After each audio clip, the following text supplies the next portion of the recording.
Shalom and welcome to another in our series of podcasts from Temple Beth Am, a dynamic center for conservative Judaism in Los Angeles.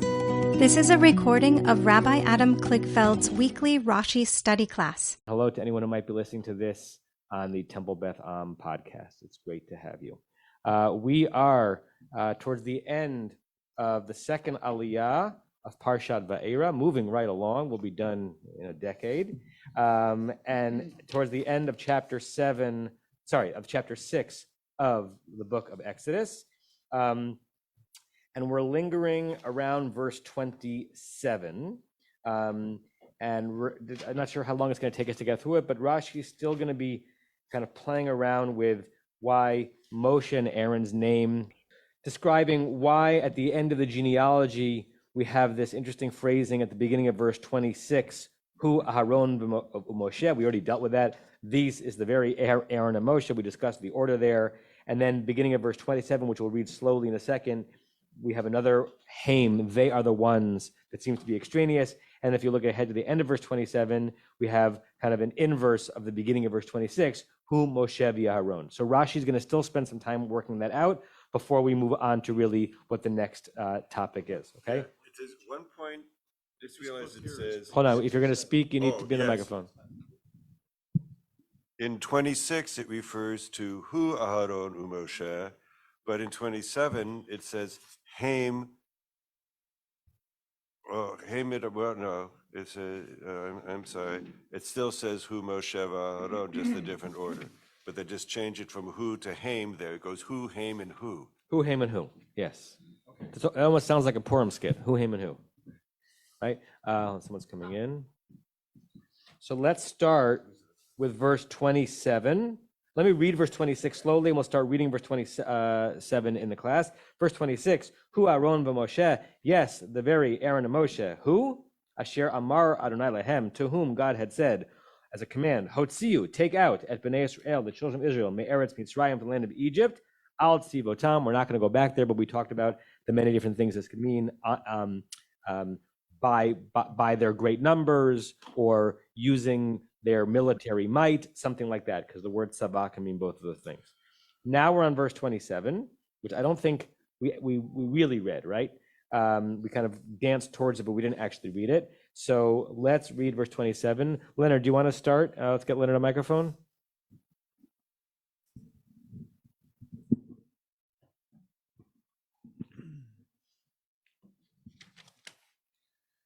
הם המדברים אל פרעה, מלך מצרים, להוציא את בני ישראל ממצרים, הוא משה ואהרון. And if this feels like from the Department of Redundancy Department, right, it does feel that way, right? Because already the previous verse seemed redundant, and this verse seems redundant on that, okay? But let's just get the words out. Okay, so Can you get the microphone a little bit closer to you, Leonard? I just want to make sure everyone can hear on them. Thank you. these are the speakers, the ones who spoke to Pharaoh, king of Egypt, to bring out the children of Israel from Egypt. That is Moses and Aaron. Okay, all right, so relatively simple vocabulary, using the word Haim as, yes, almost as an intensifier. These are the very ones who were speaking to Pharaoh. And what were they saying to Pharaoh? Exactly what we were reminded in the previous verse that God had told him to say. It's time to get the children of Israel out of Egypt, right? We anticipated this last week. The oddities or the redundancies are the whole verse as an entirety is redundant. Within the verse, why do we need the extra pronoun Haim? And certainly, why do we need, after we've identified that this is Moses and Aaron, or Aaron and Moshe, why do we need the end part, Hu Moshe v'Aaron? Those are sort of the obvious-ish questions on the verse. Barry and then Larry. Barry, get the mic close to you.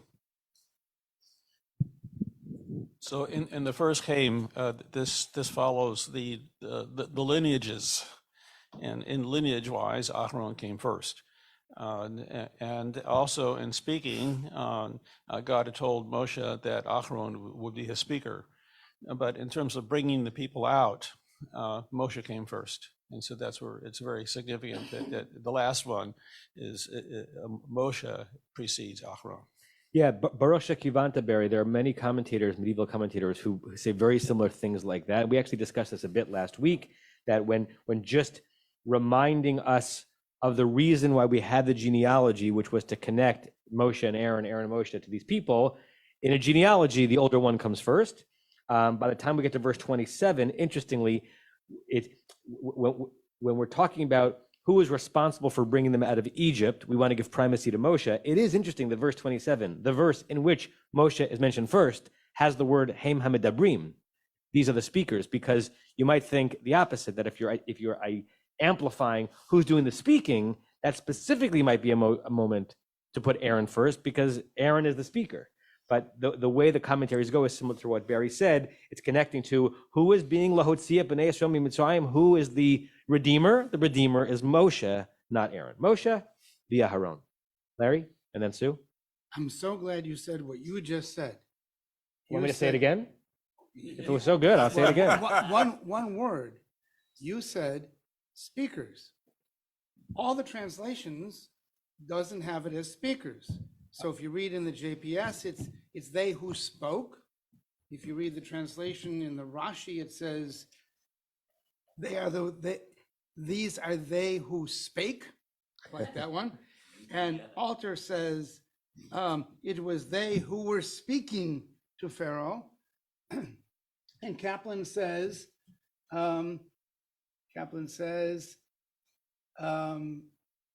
well, he also says they spoke. I can't, must be the page before. They are the ones who spoke. Yeah. But I read it differently, and I read it as they were the Pharaoh speakers. Now, I know it says El, so it's not really like a smichut. Yeah. But and you said speakers. They are the speakers, meaning like a hoarse whisperer. They're the ones who could actually get in Pharaoh's head, for good or for bad, to get him all riled up. And to what end? And the end is Lahotzi et B'nai Yisrael. Yeah. So I don't know. It's a slight.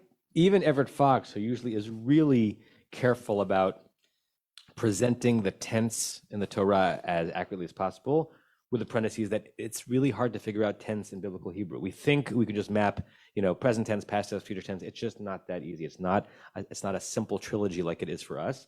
But Hamedabrim, if you were in a Hebrew class and you were told to translate Hamedabrim, there are really only two translations: the speakers or the ones who are speaking. There's no other way to render it if you're just translating the word. But even Everett Fox turns it into a past tense thing.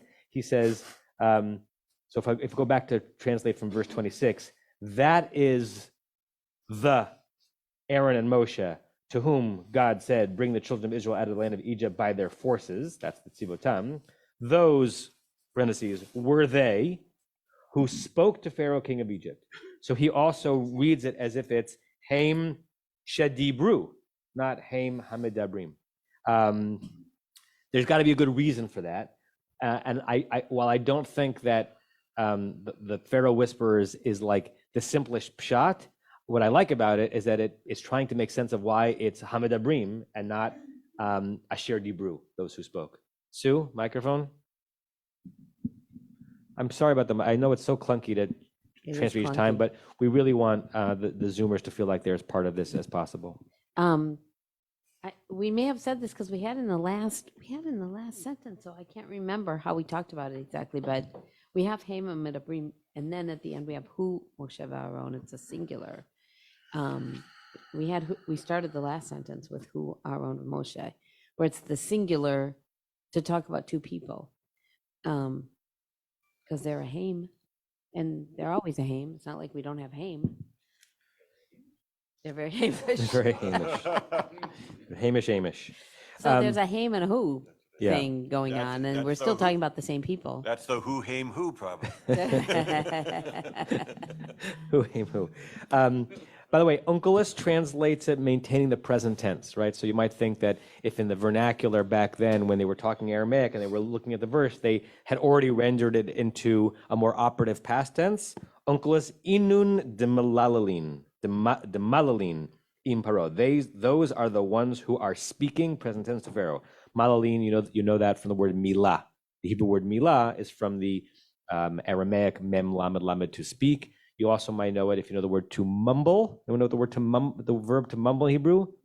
Limbalmel, to speak. It's actually a great word. I remember when I learned that word. That word is in the last stanza of Yeh Tov. Ani mabit mehachalom umilmalmel et tefilati. I look out my window and I mumble my prayer. I remember where I was at Hebrew University, learning in Ulpan and using songs that we already knew to learn Hebrew, and I remember learning that word. Okay, but it's built from the root mem lamed or mem lamed lamed or mem lamed hey. Okay. Anything else on the verse itself before we look at Rashi on the verse? Okay. Back to Leonard. Let's get this guy a microphone. Okay. Okay. Let me guess. Rashi? Rashi. Hem hamedabrim v'gomen. Hem shenitztavu. Hem shekayimu. Okay. Rashi is very terse. So let's translate what he's saying. It'll be easier than figuring out why he's saying what he's saying or what in fact he's saying. Well, the verse is those that spake. And this is those, his comment is those that were commanded, they fulfilled the commandment. Okay, so how do we render what Rashi says not utterly pointless? Because we'd like to believe that Rashi wasn't saying something pointless, but at first glance, it seems pointless. So all that Rashi is saying is 4 Hebrew words. What does those who are the speakers or those who spake mean? It means the ones that were commanded were the ones that accomplished. Huh? Rashi, what's your sermon? What are you getting at? Want to have a thought on it? What's he adding? What, or sometimes think like, what notion is he trying to disabuse us of? Saying it doesn't mean this or that. What's he reinforcing? How is he explicating the words? How is he not just participating in redundancy? Any thoughts? Hi. Hi, Rick. Is that you? Yes. Sorry, I couldn't see your hand up. Go ahead. Hi. So, along the lines, oh, it's doubling back on me. Can you hear me okay? I can. Okay. Getting doubled? Yeah, it's echoing. I know how irritating that is. I'm sorry. I don't know what there is. Are others feeling doubled when they're speaking on this? No, Probably just Rick. I just me. hear Rick in double. I don't hear other people in double. Do you hear yourself in double, Renee, when you talk? No, I do not. Do you hear me in double? Rick, I don't know what the setting is, but It's okay. I'll get past it. I wanted to raise the issue of, we're talking about the different who's and the repetition. I was looking at the dabers all the time, the word dabers there. So if you, I know we're not supposed to go forward too much, but verse 12 that we passed, yeah, right? You've got Haim and you've got Lo Shamu Eli, and they're not going to, Pharaoh isn't going to listen to me. And I'm Aral Sifatayim. Okay, that's all Moses speaking. Yep. Okay, we have all that again. You're talking about the brackets of the different who's with Moses and Aaron and Moses. So to verse 30, you got Hain, Ani again, Aral Sifatayim again. You got Yishma Eli again. So the whole section is a doubling of the story. And I wanted to ask you if any commentators talked about the whole thing, not just the who and the Haim, but now you've got other repetitions on the outside of it. Verse comparing 12 and 30. So, and there's dabers all over the place. So something very psychedelic is happening with you, Rick. Yeah, I know. I know. It's the camera. I don't know what happened.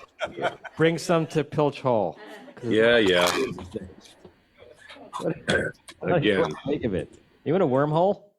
I don't know. I turn it off and on and it eventually goes away, but it's a weird thing. There it is again. That's weird.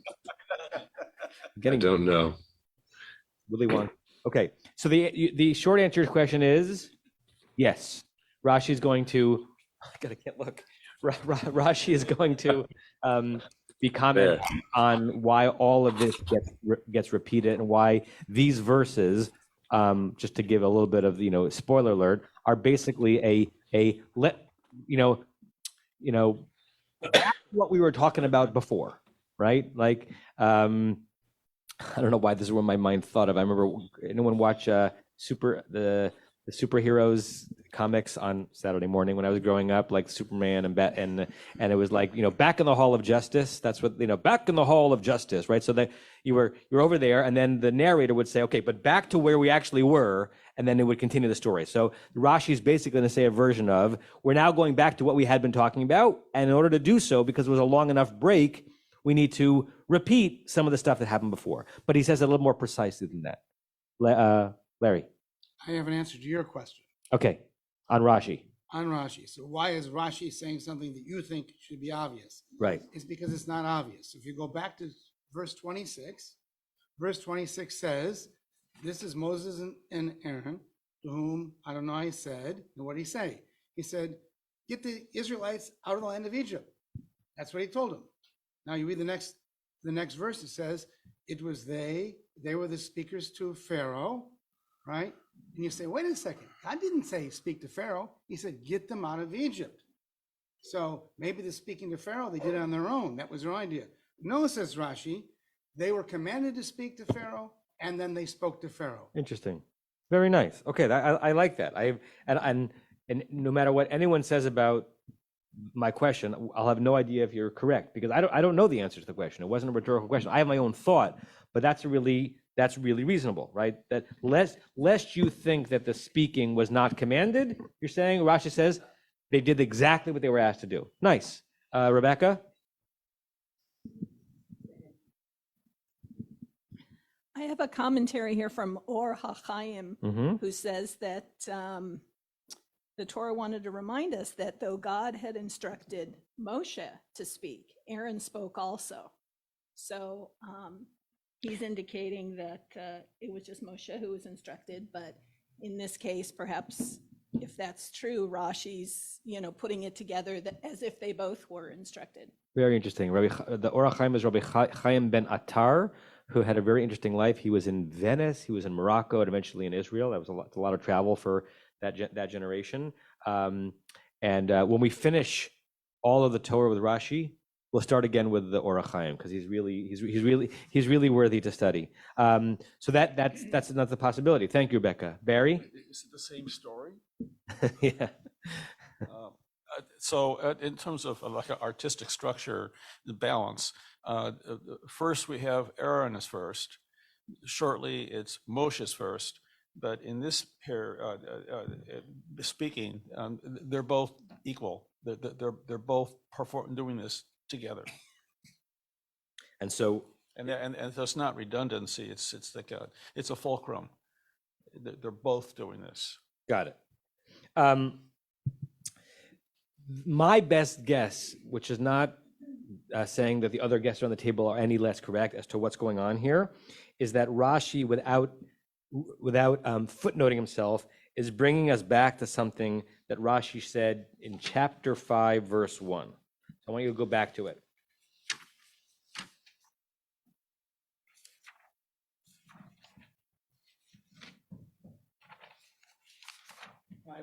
5:1. This was the beginning of the 7th aliyah of the previous parsha. Right. V'achar ba'u Moshe v'Aaron. Right. After the encounter with the burning bush and the reunion between Moshe and Aaron, Moshe and Aaron came. Vayomru al Paro. They already spoke to Pharaoh. Remember, they've already been in front of Pharaoh. Ko amar Adonai. This is what God, Elohei Israel, the God of Israel, has said. Shalach et ami. Send my people. V'yachogu li bamidbar. And they will celebrate me in the wilderness. And if you look what Rashi says on that, Rashi says on the phrase "V'achar ba'u Moshe v'Aharon," aval hazkenim, but the other elders who also had been beckoned to be a part of this, nishmetu echad echad, one by one, they slinked away as they got closer to the palace. Mi'acharei Moshe v'Aaron, until they from behind Moshe and Aaron, ad shenishmetu chulam, until all of them were gone. Like all of a sudden, Moshe and Aaron look around, like there's no elders here. Kodem shehigiu lapalatin, before they arrived at the palace, Palatine palace. Lafi shi'aru lalechet, because they were afraid to go. Uva Sinai, and they got paid back. Uva Sinai nifra lehem. This got paid back to them at Sinai, as the verse says. V'nigash Moshe levado. Moshe himself was able to get close to God. Vehem lo yigashu. Those elders did not get a private audience with God. Shehechziram la'acharehem, as God had kind of placed them down in the pecking order. My guess, and it's not only my guess, and some super commentaries on Rashi believe that Rashi is reinforcing that as we're coming back to the story, and you, reader, are trying to figure out who is where and why, right? We've just finished a genealogy to link Moshe and Aaron to the very people that they're being asked to rescue. And remember, it's just Moshe and Aaron who ultimately were commanded to go. And it's just Moshe and Aaron who fulfilled that commandment. And the other elders who might have been were not there. It's just two of them. They're all alone. They're exposed, right? So it's not telling us something we don't know, but it's kind of reinforcing the image. It's like, I don't know, if you were doing this visually, the throngs of potential Israelites who could go in front of Pharaoh, and the camera focuses, it's just these two guys and God, that's it. That's a possibility. Doesn't mean it's right. Barry. Well, something's missing in that logic. I mean, okay, the elders could go up because they failed to stay with them, but Aaron stayed. So how come Aaron didn't go? Up to have the private audience with God? Yeah. That is a internal flaw of the Rashi from the previous verse. Okay, that's on the Hei Medabrim. Now let's read on the Hu Moshe v'Aharon. Leonard?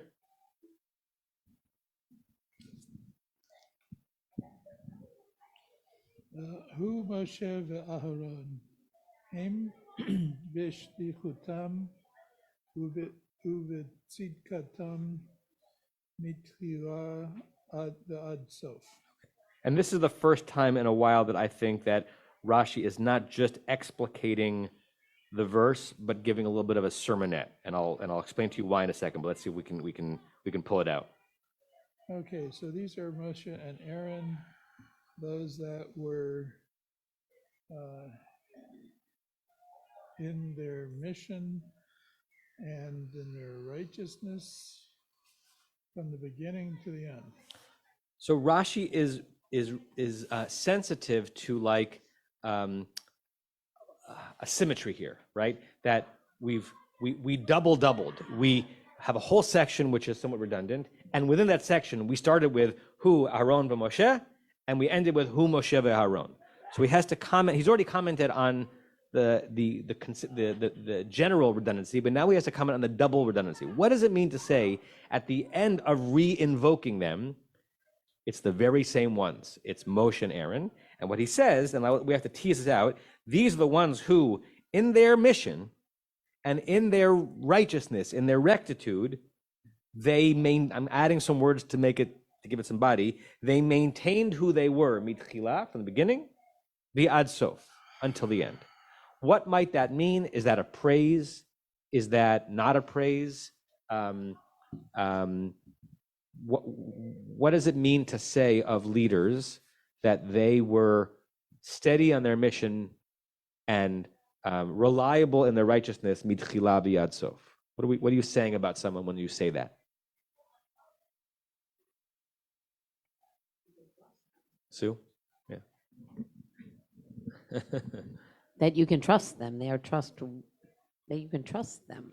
Yeah, and if we translate that you can trust them into Hebrew, there's a certain ne'emanut, which is representative of the unchanging ne'emanut of the Holy One that they're representing, right? There's something about Rashi here that is trying to say that what the Torah is saying is that there is a reliability and an unchanging nature of God's messengers, which represents and exemplifies the one who sent them, the Holy One, right? There's no up and down. Now, it's one thing to say of God, as we impute to God a certain inviolability and non-changing nature, that it's all consistent, right?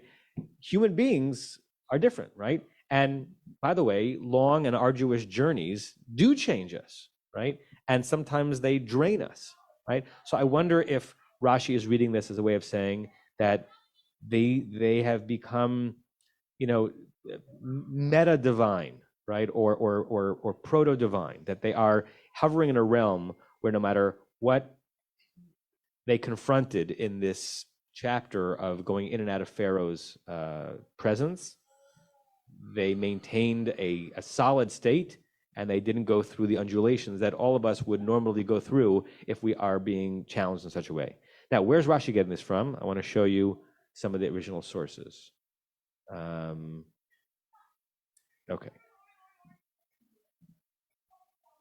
Where are you here? There's too many things that are open. Okay.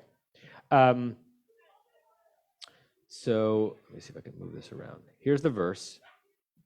And if you look at the Rashi and Sefaria, it tells you, right, that this comes from Megillah 11a, Masechet Megillah, the Talmud, Tractate Megillah, page 11, first side. And let's see what's going on there. Okay.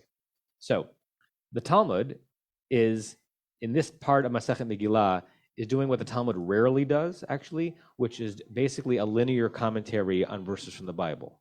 It may sound strange to say that's what the Midrash does. It's generally not what the Talmud does. The Talmud goes in and out of referencing verses, commenting on verses, but it doesn't spend pages, commenting on the verse, commenting on the next verse, commenting on the next verse. But for about 3 pages in Masechet Megillah, around 8, 9, 10, 11, that's exactly what the Talmud is doing, basically starting from the beginning of the Megillah and saying, what does this phrase mean? What does this phrase mean? What does this phrase mean? And one of the first words of the Megillah, if you can hear it, had Vayehi b'mei Achashverosh, and it was in the days of Achashverosh. The next phrase is Hu Achashverosh, that very Achashverosh. That who is reminiscent in the Talmud of other who's, right? It's an unneeded repetition of a pronoun. Vayehi b'mei Achashverosh, Hu Achashverosh. It was in the days of Achashverosh. Yes, that very Achashverosh.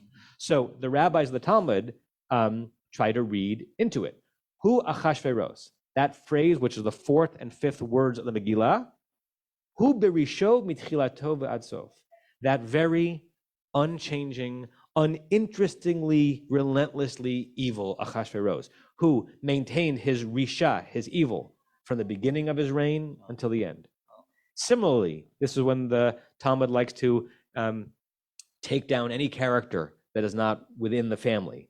Hu Esav, right? Finding another verse. We don't go into it, but it's from Parshat, I think, Vayishlach, where there is apparently an unneeded extra Hu Esav, that very Esav. What kind of Esav? Hu berisho mitchila v'ad sof, the one who you could rely on him to be a jerk.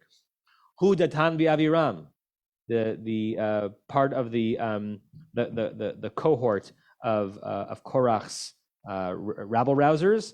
There's another phrase where you don't need the who. Hein berishan mitchilatan v'ad sof. They are unremittingly evil. Hu hamelach Achaz, a reference, where is this from? From Chronicles, referencing one of the evil kings of Israel. There were more evil kings of Israel from King David until the destruction. There were positive ones. One of the bad guys was Achaz. Hu berisho mitchila v'ad sof. He was always evil. He never had a good day. Then Avram, hu Avraham. But there are also places where people that we like get unnecessary doubles. So Avram, hu Avram, is from, not from Torah, from Chronicles. It's referencing Abram. And who was Abram? Abram, who was Avraham? Hu b'tzidko mitchilato v'ad sof. That very guy, he was a tzaddik when he was Avram, and he was a tzaddik all the way till he was Avraham, and he never had a bad day. Hu Aharon v'Moshe, our verse, right? Why is the Hu Aharon v'Moshe mentioned? Hein b'tzidkan mitchilatan v'ad sof. These are the ones who, again, were consistently good from the beginning of their mission until the end. As opposed to? Yeah, Rashi adds the Bishlichutan. Yeah, in the Talmud itself, it's they maintained their righteousness. Somehow Rashi wants to add, and they maintained, I don't know, the focus of their mission, like that. Throughout their mission, they maintained their righteousness. Yeah, the text that we have in Rashi suggests that it's two things, not one modifying the other. Bishlichutam uvetzidkatam. But I somehow, Joel, I think that like the meaning, as you're suggesting, is more correct. That I don't know how to produce it in Hebrew, but in their messengerness, they maintain their righteousness. Maybe not necessarily. Maybe it's, their mission came a little bit later in life. So they had a whole, they grew up first. And so maybe it's tzidkatam for their whole life, not just in the course of this mission. Possible. The last little piece that the Talmud does, David hu katan. So there's a reference to King David that he was small, and the small here is going to be read as humble. Hu bekatnuto mitchilato. He maintained his humility ad sofo, from the beginning to the end. Keshem shebekatnuto hiktin atzmo etzel misha gadol mimenu b'Torah. Just as he, when he was a young child, he made himself properly humble in the presence of someone who knew more Torah than he did. Kach b'malchuto. Even when he sat on the throne, hiktin atzmo etzel misha gadol mimenu b'chochma. He yielded to someone who knew more than he did. Okay, so Rashi, knowing the Talmud by heart, literally says, hu Moshe v'Aaron. I'm going to pull that and just, without giving the wider context, say, what's going on here? This is a way of presenting a reliable, a trustworthy, a non-changing, a consistent leadership that doesn't get weakened, even as it might get pummeled, which, by the way, is going to be very important, given exactly what they've been asked to do. Let me share one more thing, and then, okay, so the Gur Aryeh is, we've studied him before.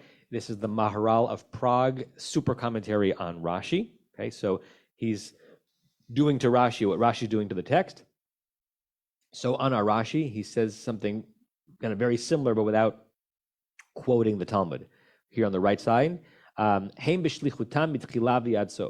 he quotes Rashi, who says that, why are we mentioning them again? To say that they were in their mission from the beginning to the end. De'im lo kain, because if that's not how it should be read, lama hutzrach lemichtav od hu Moshe v'Aaron. He's explicating what Rashi's problem is in the verse. Why would the Torah have needed to say at the end of the verse, this is the very Moses and Aaron, if it's not supposed to denote some kind of consistency? Ella rotzelamar, rather what it means to say, ki heim b'shlichutam mitchila v'yatsof, in their mission, they were consistent from beginning to end, uvetzidkatam, and their righteousness. Lachach katav lashon hu. That's why the verse said again, hu. Kolomar, as if to say, shebesofo, that even at the end of what they were asked to do, it's the same Moses and Aaron as they were in the beginning. Now, in our ethos, the way we understand human beings, you could just as easily make this comment as a critique, not as a praise. After all that person's been through, no change. It's the same exact dude. Didn't allow himself or herself to be impacted by what he experienced. And we believe in the ongoing evolution of people, and particularly of leaders, right? In the ancient world and the medieval world, particularly when the leaders are more direct representatives of God than hopefully you think I am, the praise is they were always reflecting exactly what you wanted them to reflect, and they weren't impacted by their work. Sue. Well, that cuts both ways, because their work could very easily go to their head, and they could assume a lot of hubris and kind of make themselves the Messiah of the moment. And so that's the other side of that, is that they preserved their humble beginnings and didn't become their own form of Pharaoh. Oh, absolutely. I think that Rashi's praise of them as leaders works, and I also think one could turn it exactly on its head, right? Which obviously Rashi is not going to do. Anyone else? Comments on Rashi's comment, or on the Talmud from which it was drawn, or from the Gur Aryehs? Alan and Barry, as if I don't know your name. Go ahead. Who Alan? Who Alan the Barry? The very same ones. Thank you. Just the comment in the Talmud about I know it's a minor point I don't want to do, but it says David, King David with Bathsheba, it's saying that he's going to be humble, but he was anything but with respect to that. So how, any insights as why the Talmud praises him as being humble when he's really being aggressive and going forward to be able to be with Bathsheba, a married woman, and sending, was it Uzziah? Yeah, Uriah to the front lines to die. I mean, you can be a womanizer and still be humble, right? Those two things are not mutually exclusive. Someone can maintain a sense of modesty and then still do terrible things and wield power. But the better answer to the question is that the Talmud and Midrash does not care about being consistent, right? They care about drawing lessons from the text and from this spot in the text without having being answerable to every part of the text, so that a community can be raised on values. And the Talmud and the Midrash, for better and for worse, believes in lionizing our heroes and blackening our anti-heroes. So even though we know that King David is a really complicated character, for the most part, not completely, the Midrashic treatment of him is to raise him on a pedestal. That's why it's interesting for us to both be students of Midrash and students of biblical scholarship, right? So that we can understand the characters and the Torah and the text as it's presented to us, and also understand what our ancestors did with it. So you're right. It's not for us to think that David was, walking around thinking little of himself. But in this section, I forgot exactly what the context is, saying, he maintained his humble presence. Barry, I'm just seeing also someone. But I guess that must be the case, since he wrote all the Psalms, then he had to be humble because he wrote all the Psalms. Yeah, or he got haughty because he was so proud of himself for writing all the Psalms. Barry. So Moshe and Aaron, faithful all the way through the very end. Aaron builds the calf while Moshe's up on the mountain. But we overlook this because we want to maintain consistency, that they're both faithful to their mission. But the Midrashim, on dealing with that, do everything they can to make, Aaron a good guy. Yeah. I mean, they really, what you said about the Midrash going out of its way to make the good characters positive, what they do is they say, oh yes, he did this. And yeah, there's a lot of apologetics in Midrash, which we can levy critique against in terms of intellectual integrity, and we can also understand that there's an unabashed purpose to this material, and it's to have the descendants of all of these characters feel good about having descended from them and wanting to perpetuate what they started. Those of you who've been in the class long enough and remember the parashot dealing with Yaakov and Esav, they're brutal on Esav, and Yaakov is a saint.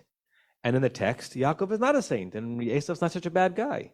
But the Talmud and the Midrash also dealing with the archetypes. And as we discussed before, Esav is the father of Edom. Edom is the father of Rome, and Rome is the father of Christianity, who is raping and pillaging all the way through the villages where Rashi was writing, right? So they come by their need to turn things into black and white binaries honestly, and we can read the material both with curiosity, with a certain amount of reverence for what they were trying to do, and also say, not the only way of reading the text, right? And we hopefully we don't feel the need to demonize every person who we think is a descendant of Esau, because that's not our world, but it was their world.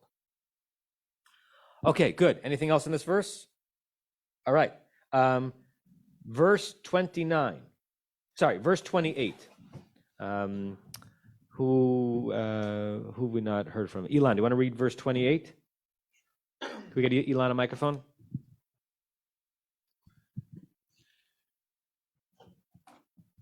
Vayehi bayom diber Adonai al Moshe be'eretz Mitzrayim. It was the day that God spoke to Moses in the land of Egypt. Right. And even as you read it in Hebrew and translated in English, there's something odd about the fact that to the extent that the Torah has punctuation, the end of these words has a period, because it doesn't seem like we finished a thought, right? And it was on the day that God spoke to Moses in the land of Egypt, What? What was on that day, right? There's an implied ellipsis, there's a comma. And while sometimes that happens, that where Vaydaber Adonai Moshe Lemor, God spoke to Moses saying, and then we don't know what they said in the next verse, usually an aliyah doesn't end after Vaydaber Adonai Moshe Lemor. This is very strange, right? That it's a verse that clearly is connected, not only connected, needs the next verse to make sense, and yet there's an aliyah break. This is the end of the second aliyah va'era, and there's a parsha break in the Torah. If you were that big samach you see there, if you were looking at the Torah, it'd be the end of a paragraph, right? And it's it's almost like ending an aliyah as Vaydaber Adonai el Moshe Lemor. That literally never happens. This is close to it, and it's an oddity. Yes, Larry. I've got a drush on why that's not true. Okay, let's hear And it. I'll be really curious if anybody else, if any other commentators even hinted this. So I think the translation JPS is completely wrong. What does the JPS do? For when Adonai spoke to Moses in the land of Egypt, exactly For what when? you were saying, right? Okay. Waiting for you to go on. No, it's. So now just go back for 1 second. We were just given all this business about Aaron and Moses and Aaron. It was both of them. They're a team. And then, so I'll give two translations. First is the translation of the verse from me quite literally is, and on that day, God spoke to Moses in Mitzrayim, period. And now the other one is, Well, so if it's that, then what would that mean? I'm going to tell you. Oh, So even though they were a team, terrific. So even though they were a team, God took Moses aside and spoke to him separately, apart from Aaron. Why did he want to talk to him? Well, we're going to find out when we get to the next aliyah. So this is a separation of the team. Moses, I'm speaking to you only. Okay. Well, you said there were two.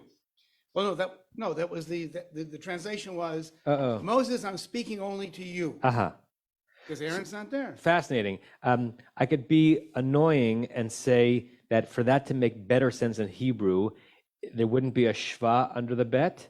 There would be a patach, vayhi bayom.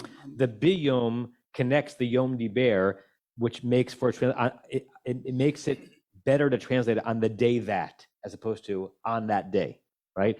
It's almost like a smichut. But what day? Biyom diber, on the day that God spoke to Moses, in which case it's hard to end that with a period. Everett Fox translates it as, you gotta get the microphone. Yeah. There's no, I mean, those bas and biz are not written in the Torah. So They're not written in the Torah, not there. correct? So- And the Midrash is flexible with many things, well beyond the vowels. It's interesting. We both accept our version of the vowels as if it's halacha l'Moshe miSinai, but of course, there's drash all the time. The fact that don't read it this way, read it that way. We've changed a letter, let alone a vowel. Everett Fox translates it as, so it was on the day that, because that's the biyom diber, not bayom, on the day that God spoke to Moshe in the land of Egypt, comma, the next verse, right? So Everett Fox is doing it similar to JPS. How does Aryeh Kaplan translate the verse? Still on that day in Egypt, God spoke, in brackets, only to Moses. Oh, There you go. See, yeah, okay. Saperstein says, and it was on the day that Hashem spoke to Moses in the land of Egypt. Say that again, Renee. And it was on the day that Hashem spoke to Moses in the land of Egypt. It's kind of halfway in between Everett Fox and Aryeh Kaplan and Larry. Good.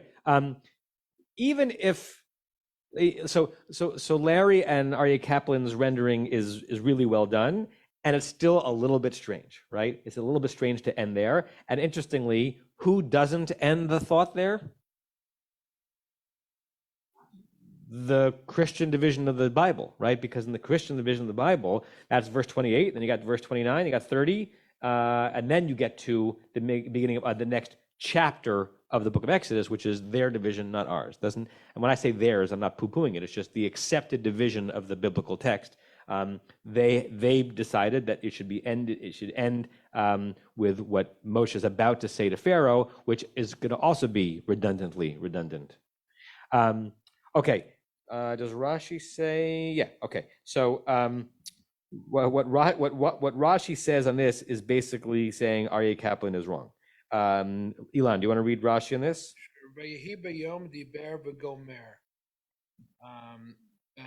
And it was on this day that spoke and finished. The Gomer is etc. So it just means ... Oh. So he's Is just it quote. from the same root or? Yeah, it means it's a way of saying and the rest, and the stuff that would finish this verse. But it's just literally etc. So far that's just a quote from the verse, and it was on the day that God spoke, etc. What does Rashi say? Mechubar. Mechubar lamikra shel acharav, and it is tied to the preceding, to the verse that comes after it. Correct. So what Rashi says is, if you're trying to make this verse stand alone, and I know why, reader, you're trying to make this verse stand alone because an aliyah ends here. It's a sofa aliyah. No, it's connected to the next verse. Mechubar, the root lechaber, to connect, to associate. Same root from which we get the word friend, which is lovely. Friend means someone who is connected to you, who is tied to you. Okay. I should read Ibn Ezra. Let me pull them up so we can read them together. Hold on a second. I wake up most mornings thinking, you know what? I should read more Ibn Ezra. Okay. Close this. This. Oh, I should share screen. Sorry, folks. Okay. Commentary. Ibn Ezra. Okay. So walk us through it because you read it and I have not. So I'm not going to read the Hebrew, but I'm not going to read. On 28, yeah. Can I read? I'm going to just read the translation that it has. Okay. One may wonder why the arranger of the chapters did not connect this verse with what follows. So it's what we talked about, when in fact it is dependent upon what comes next, which is what you and most others say. Though we know no reason for the above, we do know that they are connected. And then he quotes, on the day when the Lord spoken to Moses in the land of Egypt, verse 28, what he told him was, I am the Lord, speak thou until Pharaoh. That's verse 29. Similarly, so it came to pass when all the men of war were consumed and dead from among the people. Now it goes back to Dvarim, to Deuteronomy, and chapter 2, verse 16, which you maybe want to go to, but that's not what I found so amusing, is connected to that which follows it. So he's giving another example. But his last line is great. Perhaps the one who arranged the places to stop knew why he did this, as his mind was much greater than ours. It's great. And it's richer even in the Hebrew. If you look where my cursor is, Ulai Baal Hahaftakot. Baal means the master of the divisions, right? By the way, who do we think Ibn Ezra is referring to there? Is it God? Is it Moshe? Is he aware of the Masoretes? Right? It's unclear. Ibn Ezra, by the way, of the classic medieval commentators, is the only one who every once in a while winks at us and says, I know that you know that I know that you know that there's some problems in the text here, right? He does that when talking about Moshe writing about his own death. He's like, come on, guys. Yeah, of course God gave the Torah, but Moshe got it at Sinai, but how do you square that Moshe wrote about his own death, right? He breaks through, what's it called, like when Ferris Bueller talks to the camera, the third wall. He breaks through it, right? And this is a little bit of that, because I don't know if he's somewhat jocularly referring to God here, right? The one who is in charge of all these divisions, whoever it was, Yada lo tam, knew the reason, lam asaken, why it did that. Kidato rechava midatenu. They know more than us. That's very sweet. Thank you for sharing that. Leonard, microphone.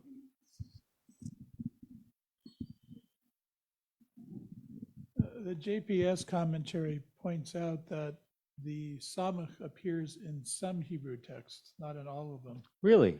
Right. Meaning in some scroll, does that mean in some scrolls In it's not? some Hebrew texts, the letter Samach follows this verse and signifies the closing of a section, Parshas Duma. Yeah. However, as Rashi and Ibn Ezra note, this division contradicts the syntax, which requires that the clause be attached to the next sentence. Should we pause and take a random Torah out of the ark and see if there's an opening there? Would that be interesting? Or maybe after the class we can linger because. Oh yeah, Rick, do you have a tikkun in front of you? It's like asking if It's downstairs. I can get it. Dog likes to sniff. Okay. How dare you? I'll get my tikkun. Sure. My mind went. Okay. If you get a tikkun, let us know. Some of most of our scrolls are called vav scrolls, which means that every column but the first column begins with the letter vav, and it matches all other vav scrolls in the Torah. It's an easier scroll to read because if you're reading from a tikkun that's based on that, then where you are on the column in your preparation is where you're going to be in the scroll. It's very hard to read from a non-vav scroll, but we have a couple of non-vav scrolls where it's just the sofer decided, I can finish up to this when I get to this column and I go to the next column. I'm not following any pattern. I don't know if there is a difference in a vav scroll versus a non-vav scroll between where the openings are. Actually, till now, I don't think I had any knowledge of that not being 100% consistent. So that would be interesting to see if we actually have scrolls in our possession at Temple Beth Am that don't agree that there should be an opening here. Okay, good. All right, we're on to the third verse of the day, which is amazing. Hello, no, stop. What? You asked me to get my tikkun. Yeah, and? So, after Mitzrayim, it's a, there's the opening. It's a situm. It's not a full line, but there's an opening. There is, okay. After Mitzrayim, before Vaydaber. Which would? There must be a situm also at the Varim. It's not open like a patuach. It's closed. There's a space there. There must also be a situm at the Varim, chapter 2, after verse 16. Let's take a look at that.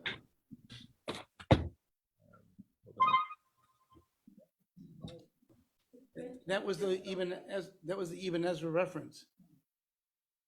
Has nothing to do with the context. It only has to do with the way in which it's written.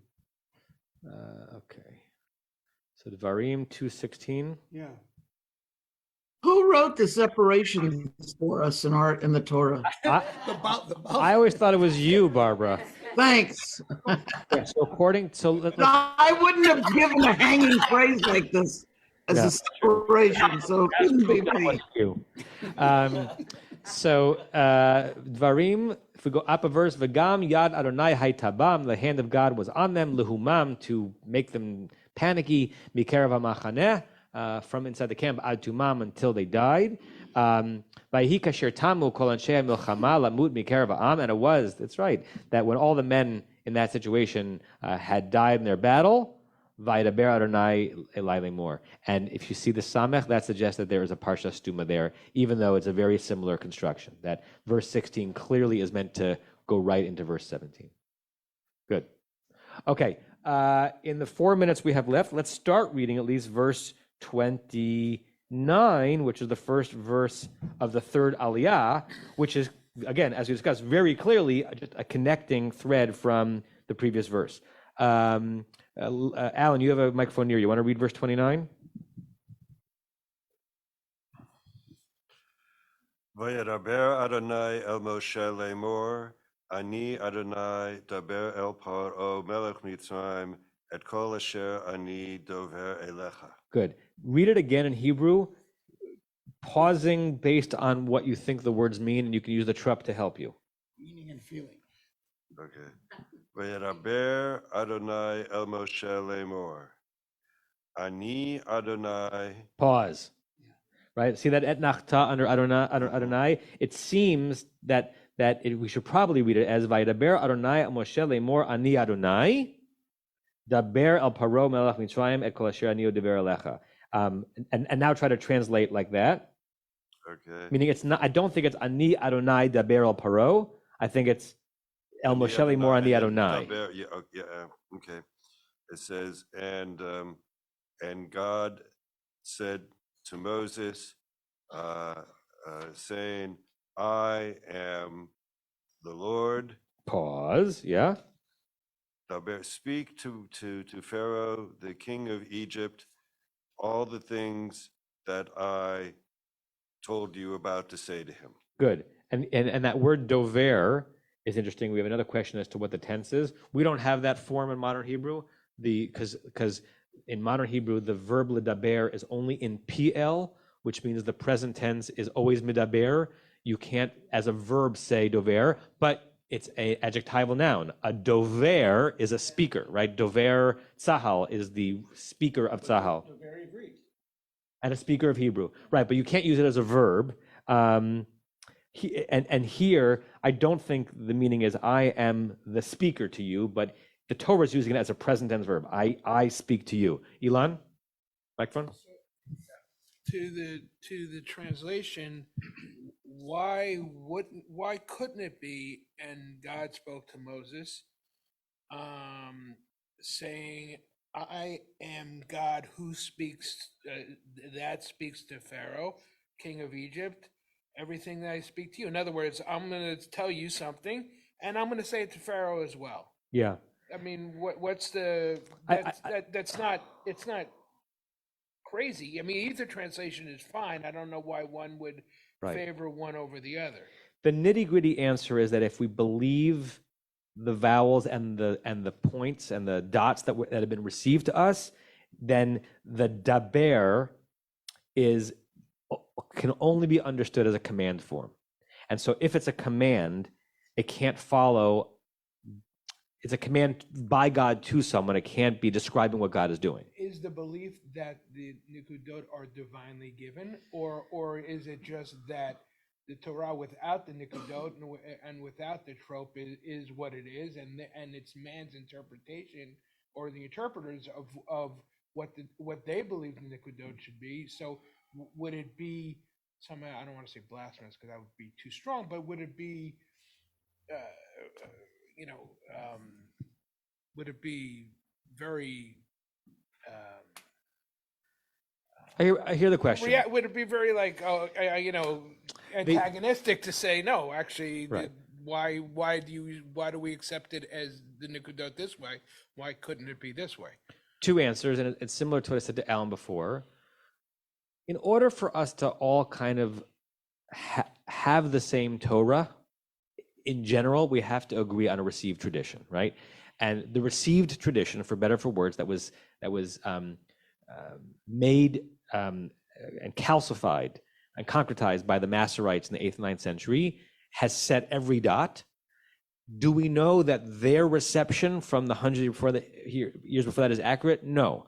But since that point, all people who love and study Torah have basically accepted the placement of every dot and every vowel. Well, but there are examples even in Rashi himself where he goes, no, actually it should be this. Correct. And in fact, it's a primary midrashic tool, right? Where the midrash says exactly what you're saying. Yeah, I know that it says daber, but I'm going to read it as dover or diber, or add a letter or change a letter, right? No, but not even changing a letter, just accepting the letters as they are. I mean, adding a letter is one step beyond that, but just changing the nikudot is not. But I'm saying the rabbis even permitted sometimes adding a letter. So certainly the rabbis would give themselves the right to be playful on where the vowels are. But I think the rabbis would say, if we could resurrect them, and I'm doing that for the sake of drash, but I know what the pshat is. I know the word is daber, and I accept that. And I'm also building around that another midrashic scaffolding. And I think that when we study Torah closely, we're kind of constantly, we're holding ourselves honest to the received tradition, and then also doing, as we've already done several times today, well, could it also not mean this? And might that open up another layer of meaning? It's 9:32. Let's end it there. Thanks everyone for your understanding last week that I was funeraling and could not be teaching. And I look forward to seeing you all next week, if not before. Have a good Wednesday, everybody. You have been listening to another in our series of podcasts from Temple Beth Am, a dynamic center for conservative Judaism in Los Angeles. If you enjoy these podcasts, we invite you to write a review on the Apple Podcast site or wherever you get your podcasts. For more information about Temple Beth Am Los Angeles, go to tbala.org.